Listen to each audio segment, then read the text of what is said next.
Welcome back to the channel. Tonight, we're heading deep into the woods to those remote cabins that promise peace and isolation, but sometimes deliver something far more unsettling. Over the next hour, I'll be sharing 6 consecutive stories, each one a real account from people who rented cabins in places they probably shouldn't have. We'll explore checkout times that can't be broken, guest books filled with impossible entries, maintenance logs that document the unexplainable, audio recordings that captured things no one should hear, reservation glitches that defy logic, and finally, a confession that brings all of these stories together in a way you won't expect. These aren't jump scare tales, they're slow burns, the kind that get under your skin and make you think twice before booking that perfect getaway in the middle of nowhere. If you're ready to settle in for the long haul, go ahead and hit that like button. Now it really helps the channel grow, and if you haven't already, subscribe so you don't miss future stories like these. Now, let's begin with the first account, and a simple rule that should never be broken, the 3-day rule. Story 1. The 3-day rule. Here's something most people don't know. When you rent a remote cabin, there's often a clause buried in the contract about what happens if you don't check out on time. Not a late fee, something else entirely. I learned this from a post on a hiking forum back in 2019, shared by a user who called himself trailmark_88. He only posted once, and his account was deleted 3 days later. But I saved his story, and after what happened to my own brother last fall, I believe every word of it. Trailmark Kyle, call him Mark, explained that he found the cabin listing on a website that aggregates private rentals in the Pacific Northwest. The place looked perfect.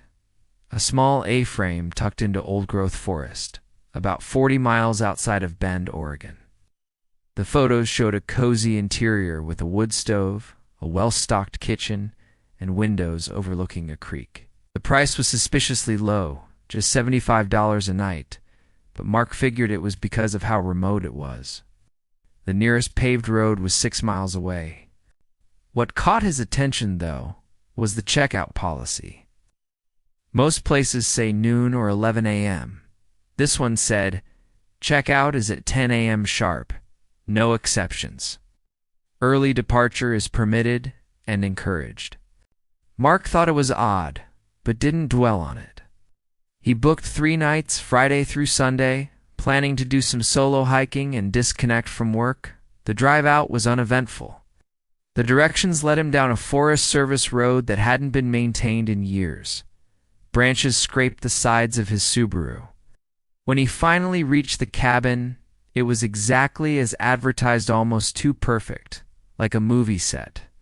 The owner, whose name was listed simply as J. Carver, had left the key under a stone turtle by the front door, along with a laminated sheet of house rules. Mark skimmed them. Don't leave food out. Keep the fire going. If the temperature drops below 40, make sure the doors are locked at night. Standard stuff. But at the bottom, in bold letters, checkout is 10 a.m. Do not stay past this time under any circumstances. Mark laughed it off. Who writes house rules like that? The first 2 days were perfect. He hiked during the day, cooked simple meals, and spent the evenings reading by the fire. There was no cell service, no WI feed, just the sound of the creek and the wind in the pines. He saw no one. On Saturday night, he noticed something strange. Around 9 p.m., the forest went completely silent. Not gradually, like someone had flipped a switch.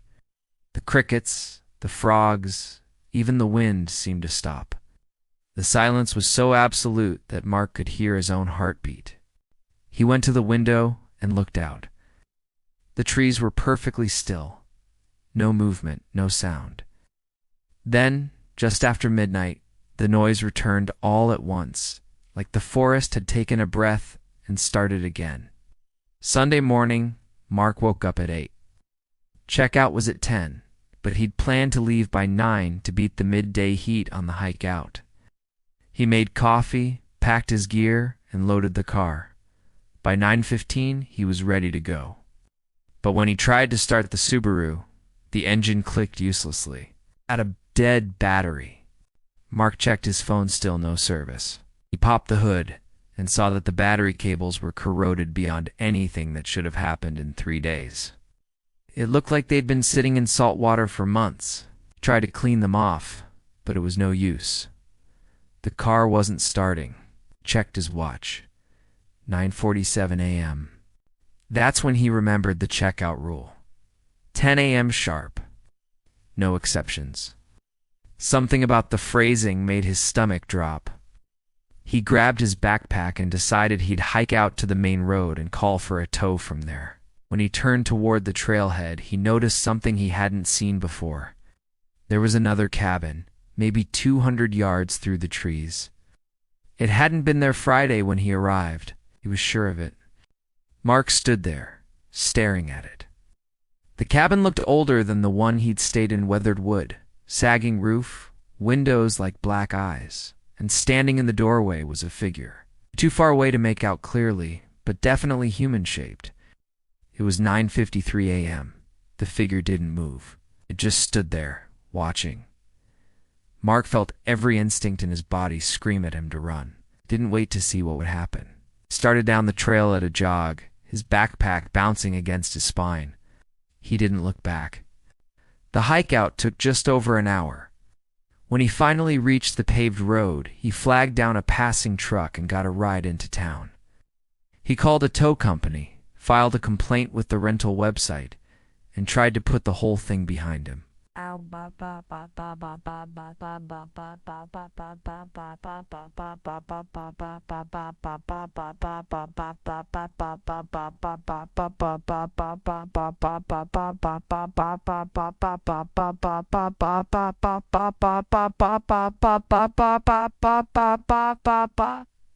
He called a tow company, filed a complaint. So, hide on all of ways who are ways hide. Heard all of ways are at ways or ways are at ways or at ways or at ways or at ways or at ways or at ways or at ways or at ways or at ways or at ways or at ways or with ways or at ways or at ways or ways at way.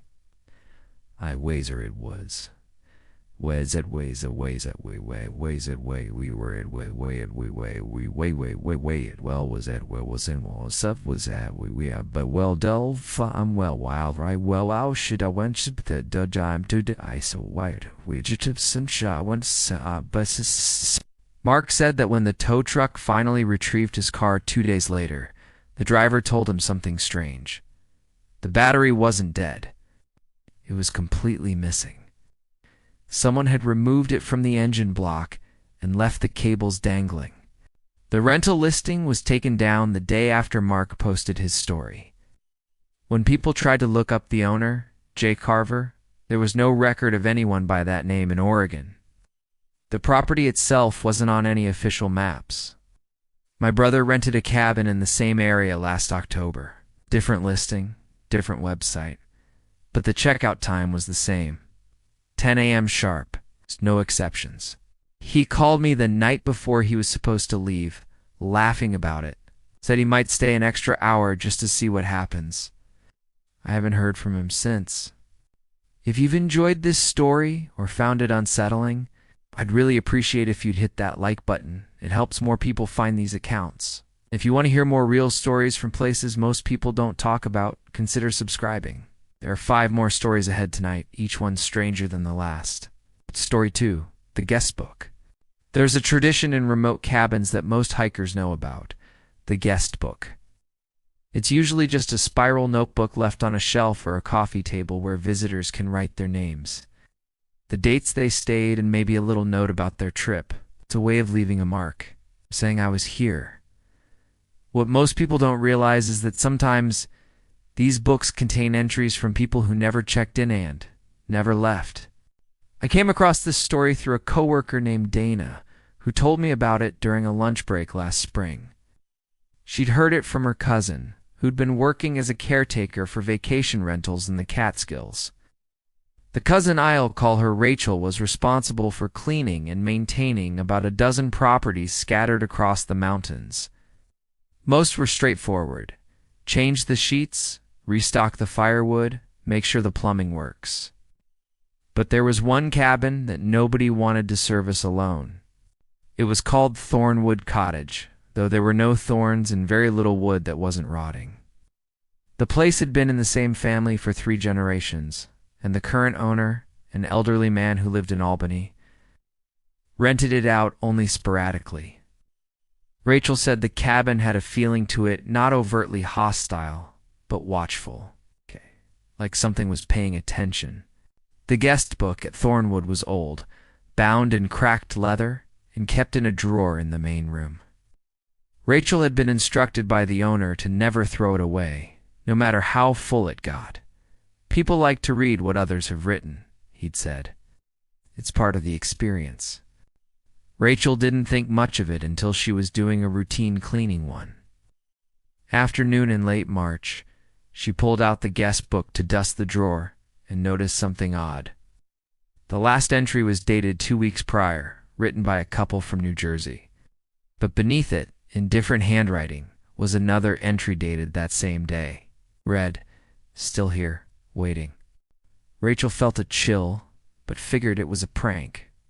Maybe the couple had come back, or someone else had stopped by. She put the book back and finished her work. Ow! But when she returned a week later for another cleaning, there was a new entry. Same handwriting, same message. Still here, waiting. This time Rachel looked more carefully. The entries weren't just appearing at the end of the book. They were scattered throughout, written in the margins, between other entries, even on the inside covers. Some were faint, like they'd been written in pencil and partially erased. Others were stark and fresh. All of them said variations of the same thing. Still here, waiting for someone. You came back. Why did you leave? Rachel took photos of the pages and showed them to the owner. He was quiet for a long time before he told her the story. Back in 1987, a man named Philip Gorin had rented Thornwood Cottage for a month. He was a writer, working on a novel, and wanted total isolation. The owner's father, who managed the property at the time, remembered Philip as polite but distant. He checked in on July 1st and was supposed to check out on August 1st. August 1st came and went. No sign of Philip. The owner's father drove out to the cabin and found it empty. The bed was made, the dishes were washed, and Philip's belongings were gone except for the guest book, which was lying open on the table. Philip had filled nearly 20 pages with the same sentence written over and over. "I'm still here. I'm still here." Search was conducted, but Philip Gorin was never found. His car was located at a trailhead 15 miles away, keys still in the ignition. No evidence of foul play, no body. No explanation. Rachel asked the obvious question. Why keep renting the cabin? The owner said that his father had considered shutting it down, but people kept coming back. The reviews were always glowing. "Best day of my life," one person wrote. "I felt like I was home," said another. No one mentioned the guest book entries except in passing, usually as a quirky detail, like someone had written ghost stories in the margins. But Rachel started noticing a pattern. Every guest who stayed longer than 3 nights would leave an entry in the book that was slightly off. Not dramatic, just a little strange. One person wrote, "Wish I didn't have to leave." Another wrote, "See you soon." And a couple from Boston left this. "He's still waiting for us. We told him next time." Rachel quit 3 weeks after that. She didn't give a reason. But Dana told me that Rachel had stayed overnight at Thornwood once to finish some repairs before a guest arrived the next morning. She wouldn't talk about what happened, but she refused to ever go back. I looked up the cabin myself, out of curiosity. It's still listed on a couple of rental sites. The reviews are recent and overwhelmingly positive, but if you look closely at the photos, you can see the guest book sitting on the coffee table, open to a page in the middle. The handwriting is small, but if you zoom in, you can just make out the words, "Still here, waiting." If this story resonated with you or gave you chills, a like really does help others find these accounts. And if you're curious about what other people have encountered in places like Thornwood, subscribe. We've got 4 more stories coming up, and each one cuts a little closer to the truth. Story 3. The Caretaker's Log. Here's something that most people who rent remote cabins never think about. Someone has to check on these places during the off-season. When the snow piles up and the roads become impassable, when the pipes freeze and the wildlife starts getting bold, there's usually a caretaker who makes the rounds. They're the ones who keep the cabins from collapsing under the weight of winter. And sometimes they see things that never make it into the rental listings. This story came to me through a contact I made on a wilderness survival forum. His username was Snowshoe Mike, and he posted a detailed account in a thread about unusual jobs in forestry. He'd worked as a winter caretaker for a cluster of rental cabins in northern Idaho for 2 seasons. Part of his job was to keep a log of each visit, what he checked, what he repaired, and anything unusual he observed. His logs were supposed to be submitted to the property management company at the end of each month. He submitted them for the first season without issue. But during his second season, he started noticing things that didn't belong in a maintenance log. And by February, he stopped submitting them altogether. Mike shared excerpts from his log in his post. I'm going to relay them as he wrote them because they're more effective in his own words. December 14th, Cabin 7 Ridgeview. Arrived at 11:30 a.m. Snowshoe from the access road. Took about 40 minutes. Cabin is secure. No damage from recent storms. Checked the roof for ice dams. None found. Refilled the firewood rack on the porch. Something strange. Found animal tracks in the snow circling the cabin, but they stop about 10 feet from the front door. No tracks leading away, probably wind-blown snow covering them. Departed 1:15 p.m., December 28th, Cabin 7 Ridgeview. Return, visit for post-holiday check. Arrived at 10 a.m. Front door was open, lock intact, no signs of forced entry. No guests scheduled during this period. Checked interior, everything in place. No evidence of animals inside. The fireplace had been used recently. Ash was still warm. I don't know how to explain this. The cabin has been empty since October. I secured the door and marked it for additional monitoring. January 9th, Cabin 7 Ridgeview. Third visit. Arrived at 9:45 a.m. Door was closed and locked this time. Entered to find the interior rearranged. Furniture moved, table pushed against the wall. Chairs stacked in the corner. The rug was rolled up and set by the back door. It looked like someone was preparing to leave in a hurry or make space for something. No footprints inside, no tracks outside except my own. I took photos. I'm recommending that this cabin be inspected by someone from the main office. January 24th, Cabin 7 Ridgeview. Main office requested another check after I submitted the photos. They said it's probably squatters or teens sneaking in.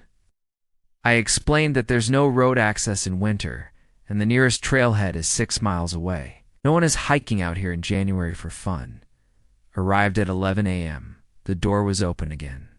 Inside, I found something I can't explain. The guest book was sitting in the middle of the floor. It had been in a drawer the last time I checked. The book was open to a blank page, and someone had written a single sentence. He doesn't know I'm here. I left immediately. I'm not going back to Cabin 7 without someone else present. February 2nd, Cabin 7 Ridgeview. Returned with a company supervisor. He wanted to see the situation for himself. We arrived at noon. The cabin was locked. Interior appeared. Normal furniture back in place, rug unrolled, guest book in the drawer where it belongs. Supervisor said I was overreacting and that the previous disturbances were likely caused by settling or animal activity. I didn't argue. I know what I saw. Before we left, I checked the guest book one more time. There was a new entry on the page where I'd seen the message. It was in different handwriting, but it said, "He knows now." Mike wrote that he finished out the season but refused to service Cabin 7 after February. The property management company hired someone else to handle it. He tried to follow up with them a few months later, but the company had dissolved. The cabins had been sold to a new owner, and Mike's contact information was never passed along. He ended his post with this: "I still think about that cabin, not because I'm scared of it, but because I'm not sure it was ever really empty. I think someone or something was living there the entire time. I just kept interrupting them." The thread where Mike posted this was archived in 2021. When I tried to find him on the forum, his account was deleted. But the story stuck with me, especially the part about the guest book, because I've seen a similar entry myself in a cabin my family used to rent in Vermont. It said, "The caretaker doesn't come anymore." If you're finding these stories compelling or unsettling, a like helps this content reach people who appreciate real accounts from the backcountry. And if you're ready to hear more, subscribe. We're halfway through tonight's series, and the next 3 stories get even stranger. Story 4. The Recording. Here's a fact that might surprise you. Most remote cabins have some form of monitoring. Not cameras, those are rare and usually disclosed in the rental agreement. I'm talking about sound-activated recording devices. They're marketed as security measures, ways for owners to detect break-ins or structural damage when the property is unoccupied. Legally, they're supposed to be mentioned in the terms and conditions, but a lot of owners skip that part. Most guests never notice them. This story came from a Reddit thread I stumbled across about 2 years ago. The original post has since been deleted, but I saved a screenshot because the details were too specific to ignore. The poster, who went by the username Isolation Study, claimed to be a sound engineer who had been hired to analyze audio recordings from a rental cabin in West Virginia.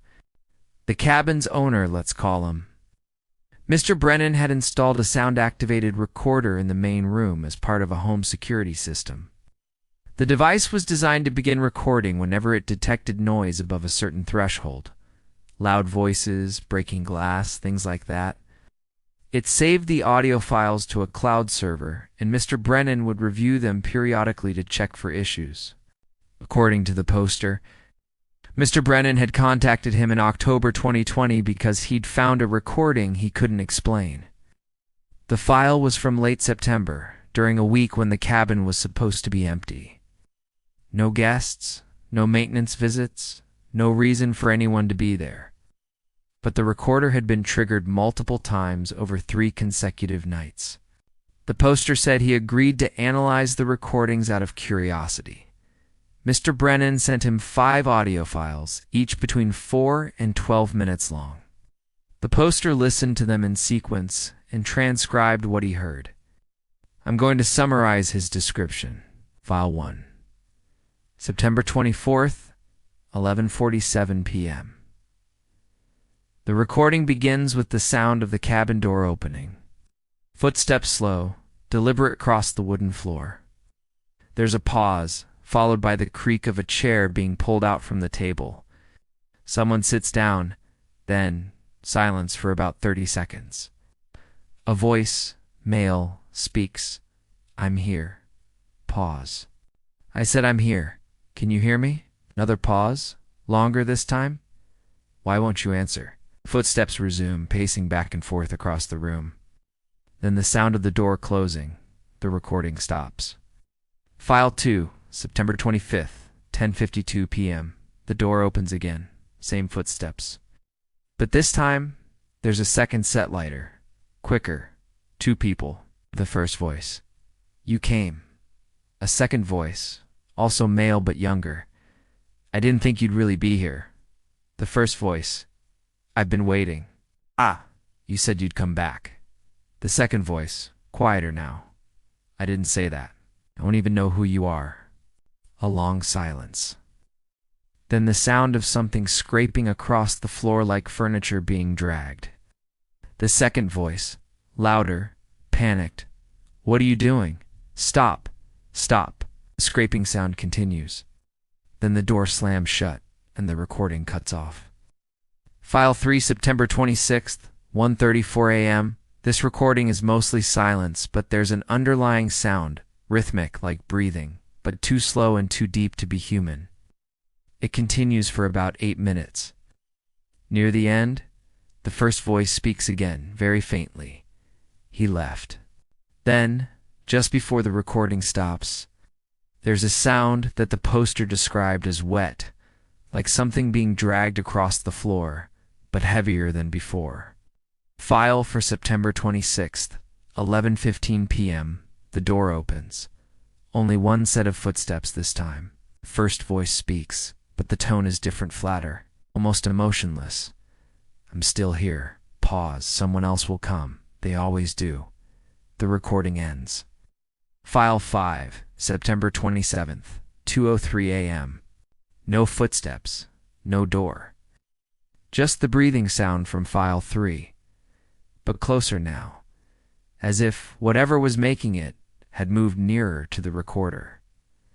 The sound continues for 11 minutes. At the very end, there's a whisper too distorted to make out clearly, but the poster said he thought it was a name. The poster said he sent Mr. Brennan his analysis, along with a recommendation.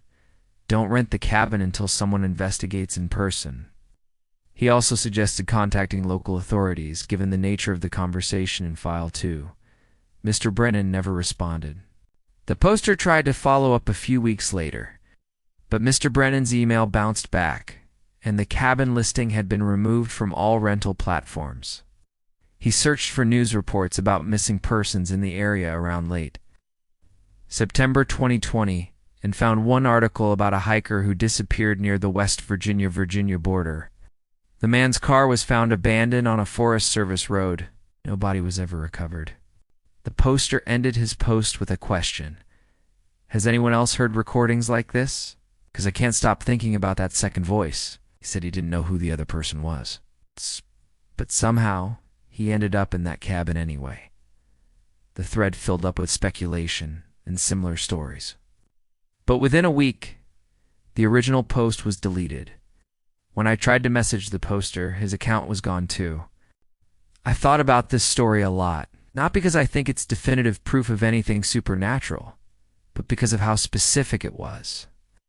The details, the timestamps, the progression of the recordings, the sound of that breathing felt too deliberate to be fiction. If this story made an impression on you, hitting the like button really helps others discover these accounts.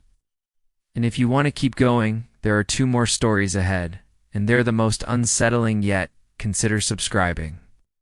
We're building something here, a collection of stories that don't fit anywhere else. Story 5. The reservation glitch. Here's something that won't show up in any listing photos or reviews. Sometimes, rental platforms make mistakes. A cabin that's supposed to be empty gets double booked. 2 sets of guests show up on the same night with confirmation emails and lockbox codes that both work. It's rare, but it happens. What's less common, what almost never gets reported, is when a cabin gets booked by someone who shouldn't exist. I first heard about this through a customer service representative named Angela, who worked for one of the major vacation rental platforms. She shared her story during an AMA thread on a travel subreddit, answering questions about the weirdest support tickets she'd handled. Most of them were mundane: lost keys, Wi-Fi issues, noise complaints. But one response stood out. When someone asked if she'd ever dealt with anything genuinely unexplainable, Angela said yes and then posted a detailed account of what she called the reservation glitch. It started in November 2019. A cabin owner in the Adirondacks, Angela called him. Mr. Pritchard contacted support because he'd received a payout notification for a reservation he didn't recognize. According to the platform's records, someone had booked his cabin for 3 nights, checked in, and checked out without incident. Mr. Pritchard insisted this was impossible. He'd been at the cabin that entire week doing winterization work. No one else had been there. Angela pulled up the reservation. It had been made under the name E. Hollis. The The profile was bare bones. No photo, no reviews, no bio. The account had been created the same day the booking was made, and the payment had gone through without issue. The check-in date was November 12th. Mr. Pritchard said he'd been at the cabin from November 10th through the 15th. He was absolutely certain no one else had been there. Angela suggested that maybe the guests had arrived and left without him noticing, but Mr. Pritchard said the cabin was small, just 2 rooms and a loft. There was no way someone could have stayed there without him knowing. Angela escalated the case to her supervisor, who reviewed the reservation's metadata. Everything looked normal. The lockbox code had been accessed twice, once on November 12th at 6:47 p.m. and again on November 15th at 9:23 a.m. The timestamps matched the check-in and check-out windows. But here's where it got strange. The lockbox was a smart lock that logged every access, and according to its records, Mr. Pritchard's code had been used at the exact same times. Lock, same code, but 2 different entries in the system. Mr. Pritchard sent photos of the cabin's interior from his visit. The place was spotless, no signs of another guest. But when Angela looked more closely at the photos, she noticed something odd. In one image, taken in the main room on November 13th, there was a jacket hanging on a hook by the door. In another image taken the same day, the jacket was gone. Mr. Pritchard insisted he'd never owned a jacket like that. Angela reached out to the guest, E. Hollis, through the platform's messaging system. She sent a standard follow-up. "Hi, we're reviewing your recent stay and wanted to confirm that everything went smoothly. Did you encounter the owner during your visit?" The response came back within minutes. Yes, he was very accommodating. The cabin was perfect. Angela asked if E. Hollis would be willing to leave a review. Another quick reply. Already did. Angela checked the listing. Sure enough, there was a new review posted under E. Hollis's account. 5 stars. The text read, "Quiet and private. Exactly what I needed. The owner never bothered me." Mr. Pritchard saw the review and was furious. He demanded that the platform remove it and refund the payout, claiming it was some kind of scam or system error. Angela tried to explain that the review and reservation appeared legitimate according to their records, but Mr. Pritchard wasn't having it. He said he was going to contact the police. That's when things escalated. The next day, Angela received a message from E. Hollis. It wasn't in response to anything she'd sent, it was unprompted. The message said, "Tell him I didn't take anything. I just needed a place to stay." Angela, confused, asked what E. Hollis meant. No response. She tried calling Mr. Pritchard to update him, but his phone went straight to voicemail. She sent him an email instead, summarizing the situation and suggesting they close the case as a system anomaly. Down. 3 days later, she got a reply not from Mr. Pritchard, but from his wife. Mrs. Pritchard explained that her husband had suffered a heart attack on November 17th. He was in the hospital and wouldn't be able to respond for a while. But she mentioned something that made Angela's blood run cold. When Mr. Pritchard had been cleaning out the cabin after his visit, he found a note tucked under the mattress in the loft. The note said, "Thank you for letting me stay. I'll be gone before you notice." Mrs. Pritchard said her husband had been obsessing over the note and the reservation ever since. He'd gone back to the cabin twice to check the locks, convinced someone had been living there without his knowledge. She thought the stress had contributed to his heart attack. Angela tried to dig deeper into E. Hollis's account, but when she pulled it up again, the profile was gone, not deactivated, erased. No reservation history, no reviews, no record that the account had ever existed. The only trace was the payout, which had already been processed. She brought this to her supervisor, who told her to drop it. "It's probably a bug in the system," he said. "Don't waste time on it." Angela said she couldn't drop it. She kept thinking about the note. "I'll be gone before you notice." But Mr. Pritchard had noticed. And whoever E. Hollis was, they'd been in that cabin at the same time as him, living in the same space, staying just out of sight. Angela ended her post with this: "I left that job a few months later. Not because of this case specifically, but because I realized how many things slip through the cracks in these systems. How many people could be using the platforms in ways we don't understand, and how little we actually know about who's staying in these places. I searched for Mr. Pritchard's cabin out of curiosity. It's still listed on multiple platforms. The reviews are mostly positive, though a few guests mentioned feeling like they weren't alone during their stay. One person wrote, 'Great cabin, but I kept hearing footsteps in the loft at night. It's probably just the old wood settling.'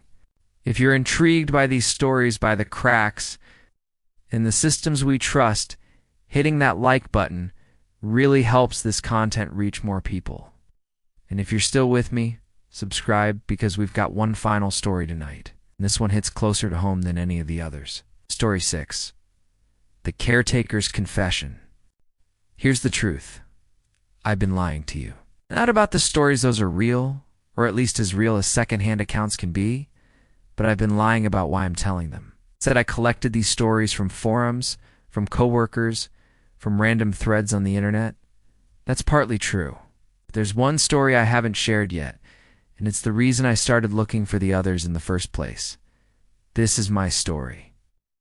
And it starts with a cabin I never should have found. 3 years ago, I was driving through northern Michigan. I was taking back roads to avoid traffic after a conference in Traverse City.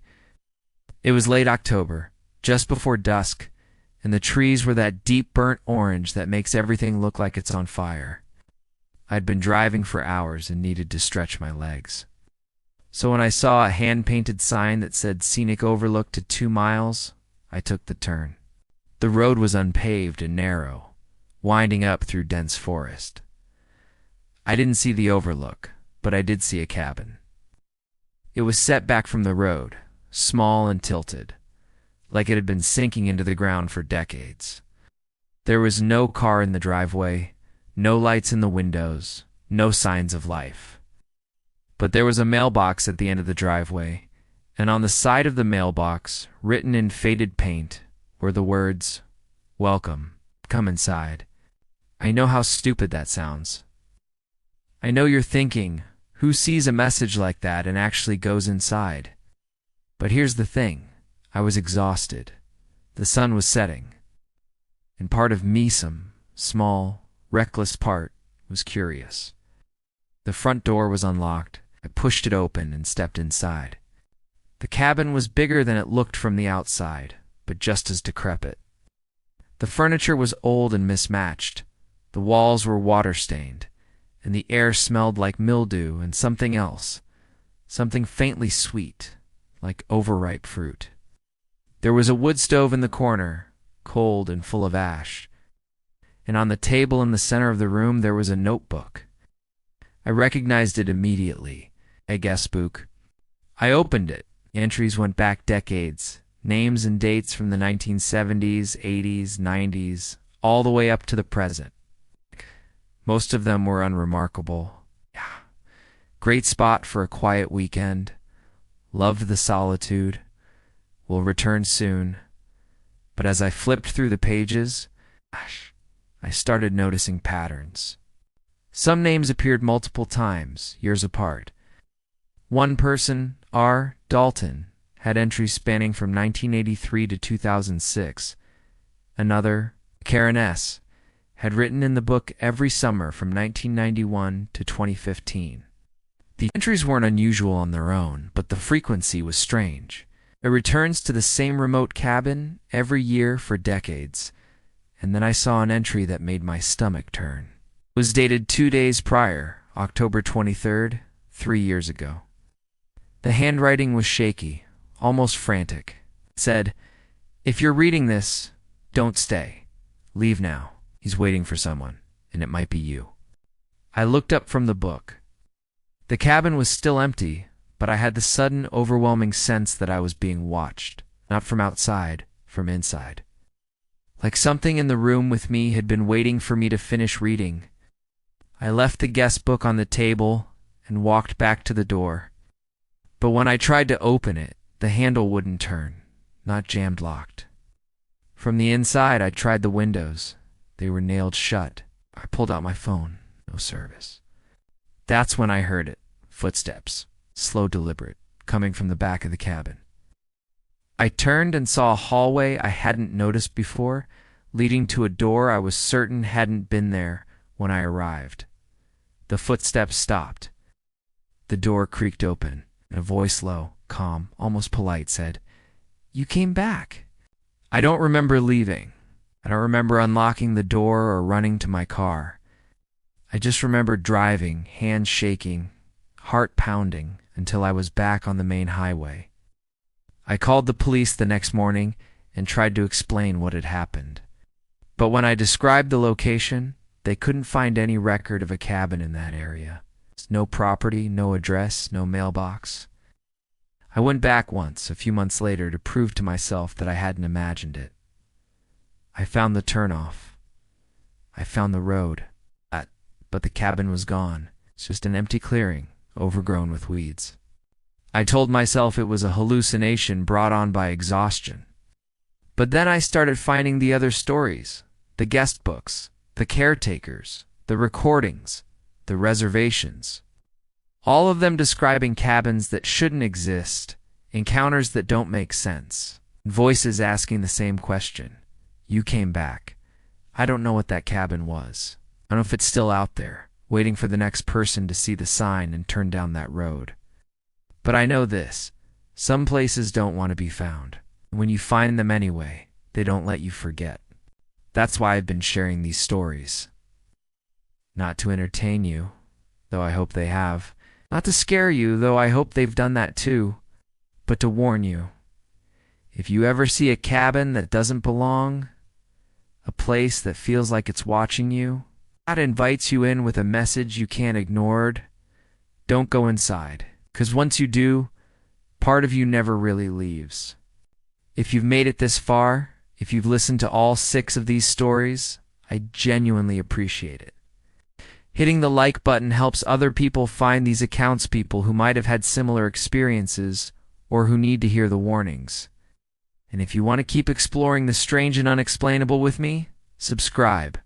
There are more stories out there. I'm going to keep looking for them, whether I should or not.